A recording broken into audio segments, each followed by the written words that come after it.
नमस्कार दोस्तों, मैं Umesh Sharma chart analysis channel पर आपका हार्दिक स्वागत करता हूं। आज की वीडियो बात करेंगे निफ्टी, बैंक निफ्टी और कुछ ऐसे स्टॉक की जिसमें कुछ रिवर्सल के हमें साइन दिखाई दे रहे हैं और क्या साइन है वो मैं आपको आज की वीडियो में समझाना चाहूँगा। और इस वीडियो के दौरान यानी कि इस वीडियो को समझ के आप नेक्स्ट ट्रेडिंग सेशन में कैसे ट्रेड अपना प्लान करेंगे, कैसे ट्रेड बनाएंगे, उसके बारे में डिस्कस करेंगे। तो वीडियो काफ़ी एजुकेशनल, शुरू से लेकर आखिर तक जरूर देखिएगा।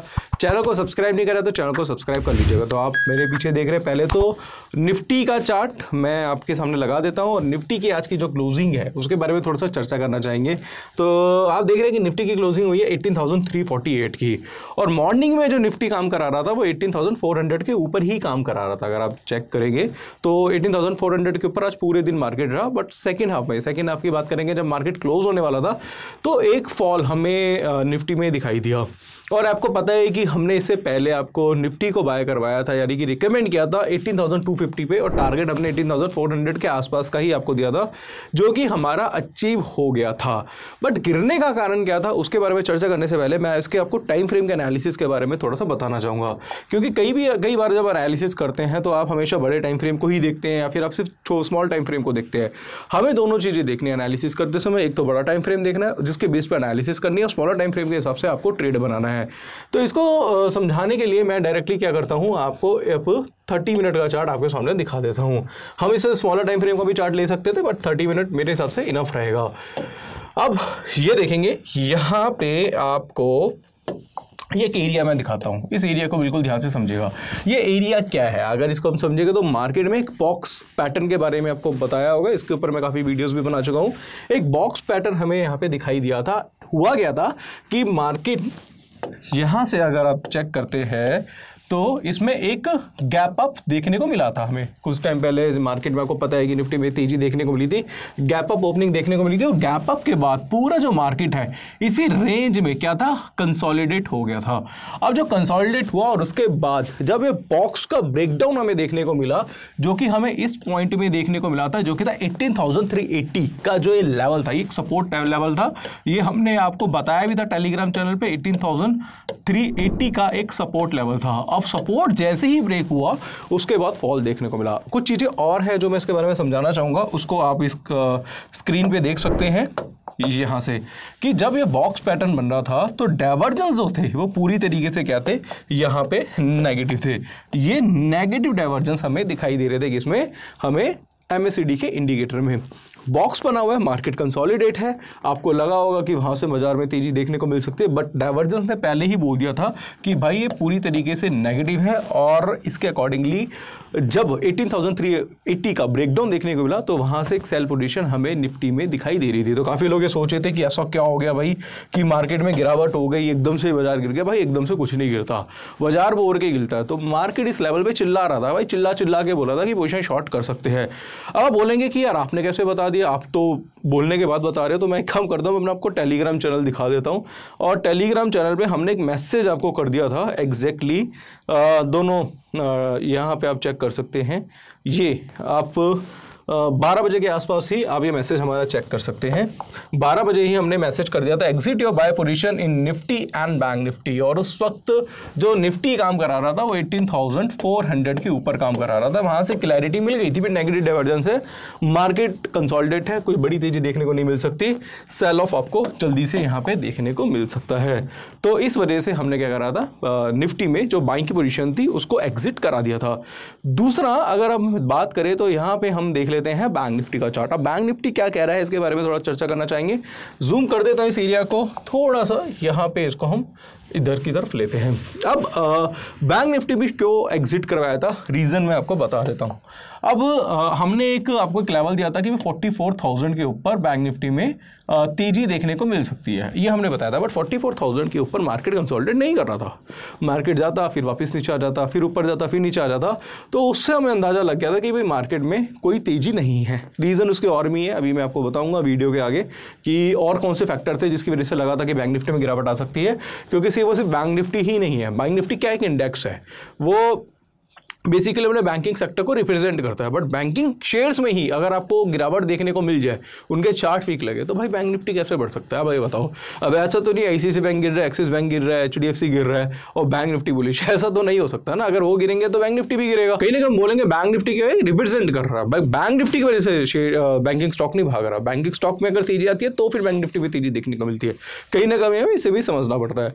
अब हम देखेंगे भाई, ठीक है जी, 44,000 के ऊपर कंसोलिडेट नहीं कर रहा, चलो खैर कोई बात नहीं, इसमें भी नेगेटिव डाइवर्जेंस दिखाई दे रहे थे। बट अब आगे क्या? अगर आगे की हम बात करें तो आगे सीधा सीधा ये है कि बैंक निफ्टी जो है अपने क्रूशल सपोर्ट पे है, ध्यान में रखना। अब यहाँ पे क्रूशल सपोर्ट है बैंक निफ्टी का, और अगर बैंक निफ्टी कल के ट्रेडिंग सेशन में आपको मिल जाता है 43,850 के नीचे ट्रेड कराता हुआ, तो भाई दोनों हाथों से इसमें सेलिंग पोजीशन बनाई जा सकती है। कहना चाहूँगा मैं कोई सेबी रजिस्टर्ड एनालिस्ट नहीं हूँ, और आप कोई भी ट्रेड लेते हैं अपने फाइनेंशियल एडवाइजर से सलाह लेके आप अपना ट्रेड बना सकते हैं। तो लॉस भी आपका, प्रॉफिट भी आपका है, तो उसको सोच समझ के ही आपको ट्रेड लेना है। मैं आपको टेक्निकल चार्ट के बेस पे एक व्यू दे रहा हूँ। तो यहाँ पे 43,850 का एक ऐसा लेवल है, अगर इसके नीचे अगर आपको कल के दिन बैंक निफ्टी ट्रेड कराता है तो बहुत अच्छी सेलिंग आपको यहाँ पे दिखाई दी जा सकती है। साथ साथ अभी कंफर्मेशन जो है हमें यहाँ पे नेगेटिव डाइवर्जेंस से भी दिखाई दे रही है। अगर ये ब्रेकडाउन हमें दिखाई देता है तो आप अपनी पोजीशन शॉर्ट बना सकते हैं। अब कैसे पोजीशन शॉर्ट बनाएंगे और किस तरीके से आप काम करेंगे और कौन से ऑप्शंस बाय करेंगे, उसके लिए मैं क्या करता हूँ, यहाँ पे थोड़ा सा आपको कॉन्सेप्ट चेक करा देता हूँ। यानी कि हमारा ऑप्शन चेन डेटा है। ऑप्शन चेन डेटा में आपको यहाँ पे ये दिखाई दिया होगा कि अगर आप पुट भी लेते हैं कल के दिन, अगर आप पुट वगैरह भी बाय करते हैं तो कोशिश ये करिएगा, क्योंकि मैं 25 मई की एक्सपायरी की ही आपको यहाँ पे पुट दिखा रहा हूँ, और इसका थोड़ा सा ध्यान रखिएगा कि आप यहाँ पे जो डेल्टा चेक करेंगे 44,200 का ले सकते हैं। 44,200 की पुट हमें आप काम कर सकते हैं। रीज़न क्या है? क्योंकि इसका डेल्टा कितना है? 0.73 है, और 324 का रेट चल रहा है, तो इट मीन्स कि इसमें जो मार्जिन आपका लगेगा वो 7,500 रुपये के आसपास का मार्जिन इसमें आपका लग सकता है। तो वो आपको डिपेंड करता है, आप चाहे तो 44,100 भी आप देख सकते हैं, आप चाहे 44,000 भी देख सकते हैं। तो मेरे हिसाब से यहाँ पे 44,200 की जो पुट है वो बेटर रहती है, क्योंकि 0.7 डेल्टा पे काम करेंगे तो अच्छा रहेगा। मार्जिन भी बहुत ज़्यादा इसमें अभी आपको लग नहीं रहा है। रीज़न क्या है पुट का, वो मैं इसलिए बता रहा हूँ कि अगर ये 43,000 अभी, क्योंकि देखो फ्यूचर प्राइस इसका क्या चल रहा है 43,945, अगर 43,850 के नीचे काम जाता है तो आप फ्यूचर तो सेल करने वाले नहीं है, आप किस में काम करेंगे? आप इसमें काम करेंगे, पुट ही खरीदेंगे आप, ज़्यादातर लोग तो यही काम कर रहे हैं। तो कोशिश ये करिएगा जो डेल्टा है 0.7 होगा तो बेटर रहेगा मेरे हिसाब से। और आप इसमें जो मंदी भी आपको देखने को मिलेगी 40,850 के नीचे, वो 200 पॉइंट के आसपास की गिरावट देखने को मिल सकती है। तो ये भी हो सकता है कि जैसे आपने ट्रेड बनाया तो एकदम से बाजार 200 पॉइंट गिर जाए, तो अपनी पोजीशन यानी कि प्रॉफिट लेके वहाँ से आप एग्जिट भी हो सकते हैं। तो ये सारी चीज़ें हैं जो मैं आपको बताना चाहता था। बट कुछ और भी है, उसको बताने से पहले यहाँ पे आपको बोलना चाहूँगा कि मेरी जो भी एनालिसिस है, जो भी मैं कर रहा हूँ, वो बेस्ड होती है टेक्निकल एनालिसिस के ऊपर, और टेक्निकल एनालिसिस के ऊपर जब एनालिसिस होती है तो उसका रिजल्ट भी अच्छा आता है। आप काफ़ी टाइम से चेक करें, सन फार्मा आपको याद होगा कितने पे बाय कराया था। इसके साथ साथ आप ITC देखेंगे, ये बहुत सारे स्टॉक थे जो परसों वाले दिन यानी कि फ्राइडे को या थर्सडे को हमने बाइंग रिकमेंड किया था और कहाँ पहुँच गए। तो सारी एनालिसिस हमारी बेस्ड होती है टेक्निकल एनालिसिस के ऊपर। 7,999 रुपये का हमारा कोर्स है टेक्निकल एनालिसिस का, जिसमें 28 वीडियोज़ है, 10 आवर्स का कोर्स है। इसमें candlestick, chart pattern, indicator, Dow theory, LHD theory, time frame का combination, demand supply, psychology, price action, सारी चीज़ें सिखाई हुई है। इसमें आपको एक प्राइवेट टेलीग्राम चैनल मिलता है, इसमें बाइंग सेलिंग की रिकमेंडेशंस मिलती है, उसमें पूरा सपोर्ट आपको मेरा तरफ से दिया जाएगा, किस में बाय करना है, किस में सेल करना है, क्या ट्रेड बनाना है, थोड़ा बहुत रिकमेंडेशंस दे देते हैं। मंथ में 2 बार वेबिनार मिलेंगे आपको। कोई डाउट है, कोई करिए, मुझे कॉल कर सकते हैं, व्हाट्सअप कर सकते हैं। साथ साथ इसमें आपको पता चलता है कि डायरेक्शन बेस्ड ट्रेडिंग कैसे लेनी है, स्विंग ट्रेड कैसे बनाना है, बाय सेल कैसे करना है, स्टॉप लॉस कैसे लगाना है, टारगेट कैसे लगाना है, एक एक चीज़ आपको यहाँ पे सिखाई जाती है। दूसरा, आप टेक्निकल प्लस ऑप्शन का कॉम्बो भी ले सकते हैं, और अगर आप ऑप्शन सीखना चाहें तो ऑप्शन स्ट्रेटेजी का भी कोर्स हमारे पास अवेलेबल है। ये काफ़ी लोग हैं जो काम तो करते हैं ऑप्शन में, बट ऑप्शन की नॉलेज नहीं होती। अगर आपको प्रॉपर स्ट्रेटेजीज बनानी है या फिर आपको ऑप्शन ग्रीक को समझना है तो मेरे हिसाब से ऑप्शन का कोर्स आप परचेज कर सकते हैं। फिलहाल वापस से आता हूं दोस्तों मैं अपने चार्ट पे, और चार्ट पे कुछ ऐसे चार्ट हैं जो आपको दिखाना चाहूँगा, जिसमें मेरे को सबसे पहला जो चार्ट पसंद आया वो है ICICI बैंक का। ICICI बैंक का चार्ट यहाँ पे मैं लगाना चाहूँगा आपके लिए, 953 के आसपास का इसका रेट चल रहा है।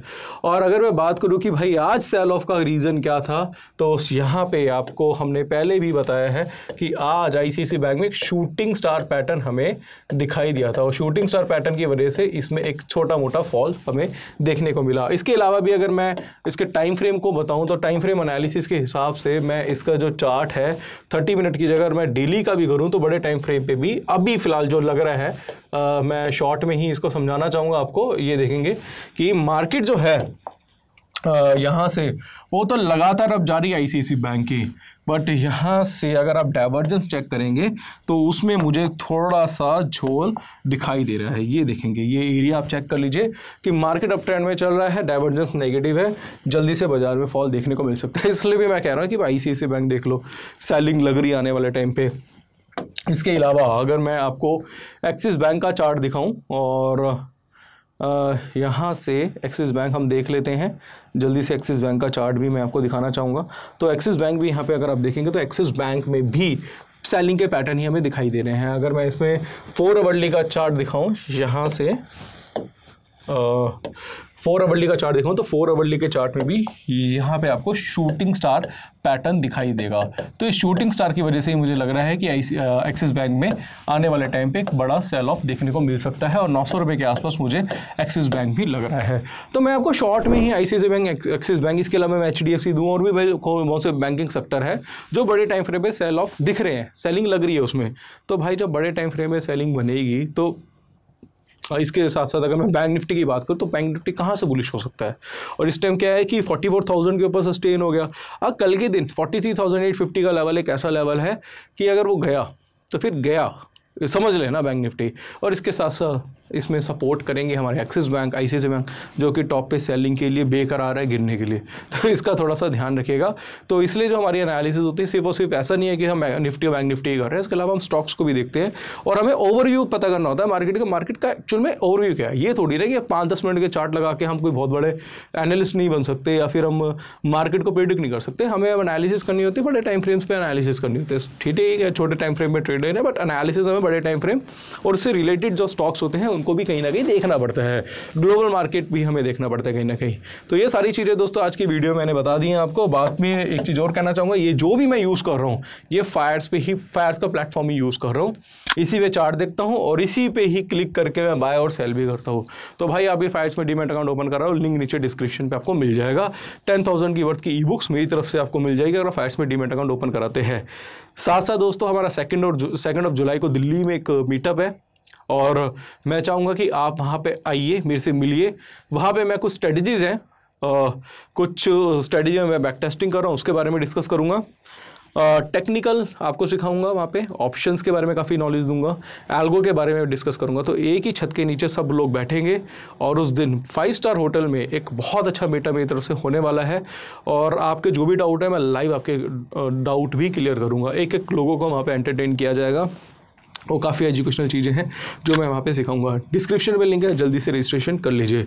तो आशा करूँगा आज की वीडियो पसंद आई होगी। वीडियो पसंद आती है तो लाइक करें, शेयर करें, चैनल को सब्सक्राइब करें। आज के लिए बस इतना ही, धन्यवाद।